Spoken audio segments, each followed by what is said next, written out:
அக்கா பேன் கட்டிக்கிட்டா. உனக்கு வேற வேலையே இல்லையா? பாட்டிக்கிட்ட போ. ஊருக்கு போயிடுவாங்கக்கா.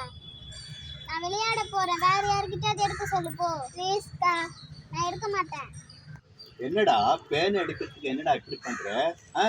அங்க பாரு, இப்படி வா, நான் ஒரு இடத்துல காட்ட பாரு. அந்த மரத்து மேல அது என்ன பண்ணுத பாரு. பேனு கூட எடுக்க மாட்டேங்கிற. நீ படிச்ச பொண்ணு தானே, அதுக்கு ஹெல்ப் பண்ணலாம் இல்லையா?